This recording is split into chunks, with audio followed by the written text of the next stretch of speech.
ପିଲାମାନେ ସ୍ୱାଗତ କରୁଛି ତୁମମାନଙ୍କୁ ନୂତନ ଭିଡ଼ିଓକୁ।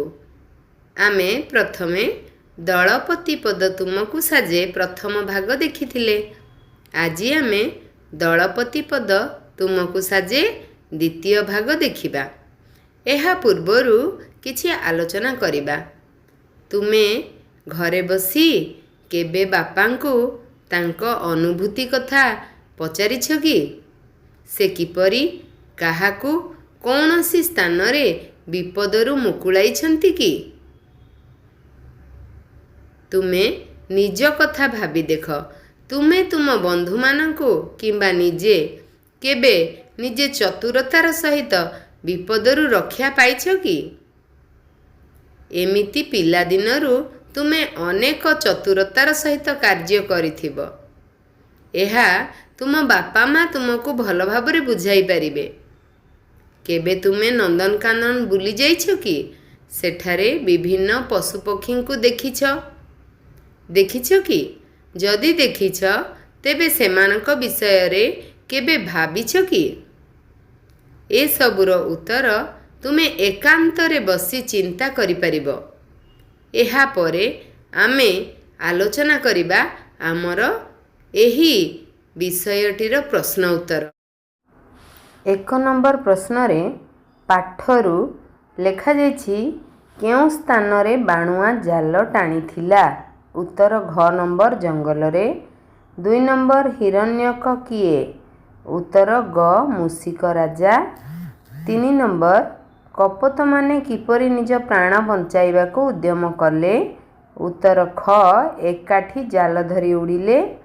4 ନମ୍ବର କପୋତମାନେ ଏପରି ଦଶା ଭୋଗିଲେ କାହିଁକି? ଉତ୍ତର ଘ ଖୁଦକଣିକା ଲୋଭରେ। ବର୍ତ୍ତମାନ ଚିନ୍ତା କରି ଲେଖ। ଏହି ପ୍ରଶ୍ନରେ 4ଟି ପ୍ରଶ୍ନ ରହିଛି ଏବଂ ସେହି ପ୍ରଶ୍ନ ଅନୁସାରେ ମୁଁ ଏଠାରେ ଉତ୍ତର ତୁମମାନଙ୍କୁ ଜଣାଉଛି। ଯଦି କପୋତମାନେ ଏକ ମନ ହୋଇନଥାନ୍ତେ ତେବେ କ'ଣ ହୋଇଥାନ୍ତା?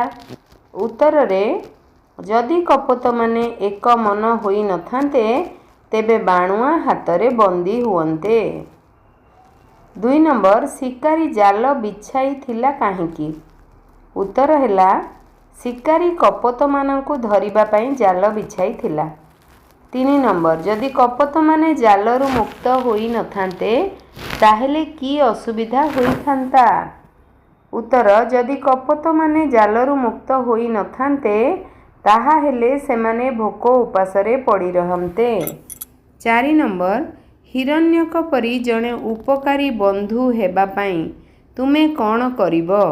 ଉତ୍ତର ହିରଣ୍ୟକ ପରି ଜଣେ ଉପକାରୀ ବନ୍ଧୁ ହେବା ପାଇଁ ପ୍ରଥମେ ସମସ୍ତଙ୍କ ସହିତ ବନ୍ଧୁତାର ସମ୍ପର୍କ ରଖିବାକୁ ହେବ। ତା ପରବର୍ତ୍ତୀ ପର୍ଯ୍ୟାୟରେ ଅନୁମାନ ଓ କଳ୍ପନାରୁ। ଏଥିରେ ମଧ୍ୟ 4ଟି ପ୍ରଶ୍ନ ରହିଛି। ପ୍ରଥମ ପ୍ରଶ୍ନ ଯଦି ହିରଣ୍ୟକ କପୋତରାଜଙ୍କ ଡାକ ଶୁଣି ଆସିନଥାନ୍ତେ ତେବେ କ'ଣ ହୋଇଥାନ୍ତା? ଯଦି ହିରଣ୍ୟକ କପୋତରାଜଙ୍କ ଡାକ ଶୁଣି ଆସିନଥାନ୍ତେ ତେବେ କପୋତରାଜ ଅନ୍ୟ ବନ୍ଧୁଙ୍କ ପାଖକୁ ଯାଇ ସାହାଯ୍ୟ ଭିକ୍ଷା କରନ୍ତେ।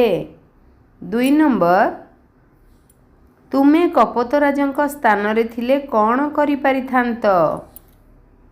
ଉତ୍ତର ମୁଁ କପୋତରାଜଙ୍କ ସ୍ଥାନରେ ଥିଲେ ମୁଁ ଅନେକ ବନ୍ଧୁଙ୍କୁ ସାହାଯ୍ୟ ମାଗିଥାନ୍ତି ଓ ଶୀଘ୍ର କପୋତମାନଙ୍କୁ ମୁକ୍ତ କରିପାରିଥାନ୍ତି।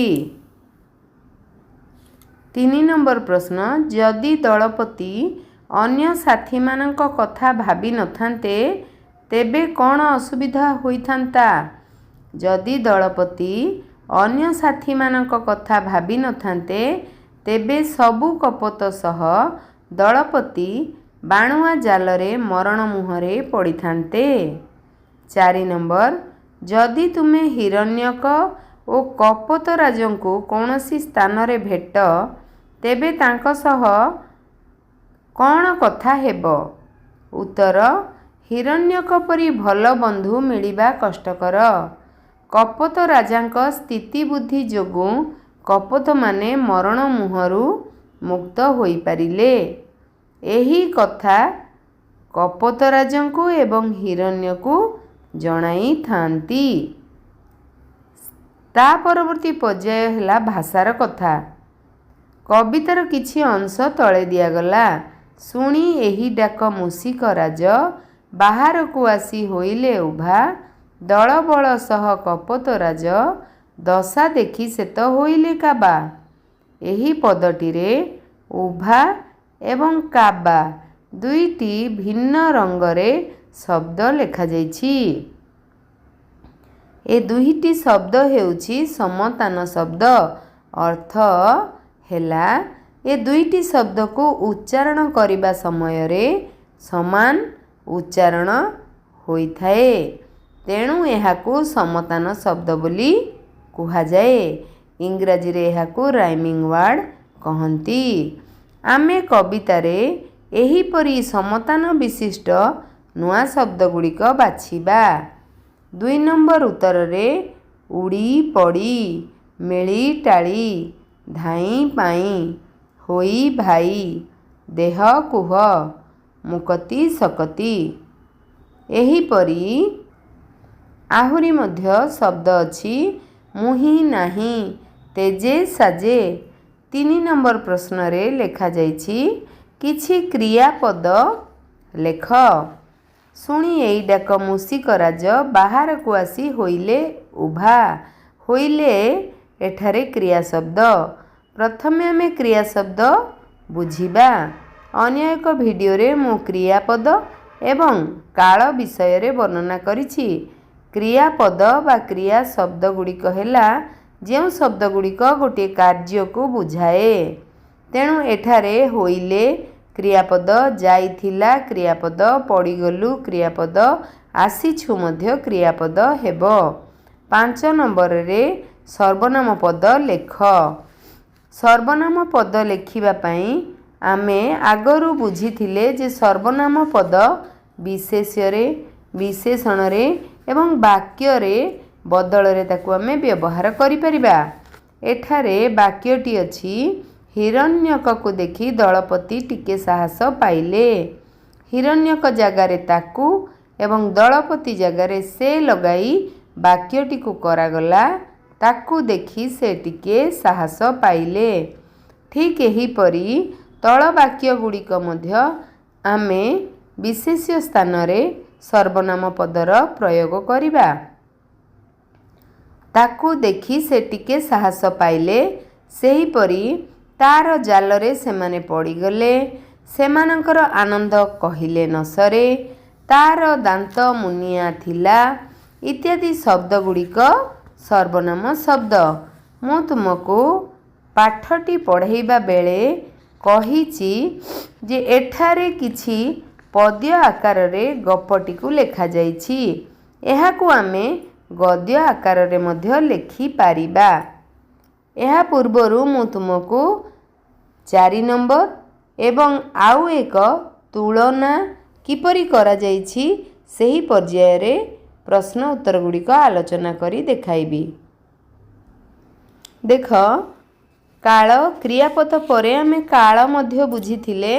ଏଠାରେ ବର୍ତ୍ତମାନ କାଳ, ଅତୀତ କାଳ ଓ ଭବିଷ୍ୟତ କାଳ ଲେଖାଯାଇଛି। କାଳକୁ ଆମେ 3 ଭାଗରେ ହିଁ ବିଭକ୍ତ କରିଥାଉ। ବର୍ତ୍ତମାନ କାଳରେ ଯଦି ଯାଏ ହୁଏ, ଅତୀତ କାଳରେ ହେବ ଗଲି, ଭବିଷ୍ୟତ କାଳରେ ଲେଖିବା ଆମେ ଯିବି।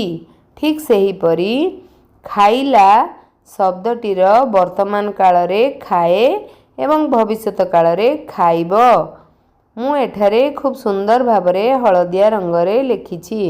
ତୁମେମାନେ ଏହା ପଢ଼ି ମଧ୍ୟ ଜାଣିପାରିବ। ଉଡ଼ିଲା ଶବ୍ଦଟିର ବର୍ତ୍ତମାନ କାଳରେ ଉଡ଼େ ଏବଂ ଭବିଷ୍ୟତ କାଳରେ ଉଡ଼ିବ। କରିଲା ଅତୀତ କାଳରେ ଯଦି କରିଲା କୁହାଯାଏ, ବର୍ତ୍ତମାନ କାଳରେ କରେ ଏବଂ ଭବିଷ୍ୟତ କାଳରେ କରିବ। ଦେଖ ପିଲାମାନେ, ଏଠାରେ ତୁଳନା ପର୍ଯ୍ୟାୟରେ କେତେ ଗୁଡ଼ିଏ ଗୁଣର ସୂଚନା ଦିଆଯାଇଛି। ଯେଉଁ ଗୁଣ ଗୁଡ଼ିକ ଶିକାରୀ ସହିତ ସମ୍ପର୍କିତ ସେଠାରେ ଆମେ ଟିକ୍ ଚିହ୍ନ ଲଗାଇବା ଏବଂ ଯେଉଁ ଗୁଡ଼ିକ ନାହିଁ ସେଗୁଡ଼ିକରେ ଆମେ ଭୁଲ ଚିହ୍ନ ଦେବା। ଶିକାରୀର କେଉଁ କେଉଁ ଗୁଣ ଥିଲା? देख मु एठारे कहूची शिकारी बुद्धिमान थिला, शिकारी निष्ठुर थिला, शिकारी हिंस्र थिला। ठीक सेमिति हिरण्यकर केउ केउ गुण थिला? हिरण्यक माने ହେଲା मूषिकराज। से परोपकारी थिले, बुद्धिमान थिले, शक्तिशाली थिले, चतुर थिले, साहसी थिले एवं निरीह मध्य थिले। एहा व्यतीत से सहयोगी मध्य थिले। आमे एठारे चिंता कर पिला माने, आमे एठारे देखिले हिरण्यकर अनेक गुड़िए भल गुण थिला। एही भल गुण गुड़िक आमे कपत पाखरे मध्य देखि परिबा। कपतटी दलपति होइथिला एवं अन्य कपत मानंकु निजर बुद्धि प्रयोग करी सेमानंकु बुझाउथिला। तेणु आमे एही कविताटी पाठ करिबा समय रे अनेक गुड़िए भल गुणर अधिकारी होई परिबा। चेष्टा कर एवं तुमे माने मध्य एही परी अन्य को सहाय्य करि परिबो। एही भिडियोटी रे वर्णना करा जाइथिबा प्रश्न उत्तर गुड़िक तुमे अति सहजरे बुझी पारिथिबो बोली मोर आशा। धन्यवाद।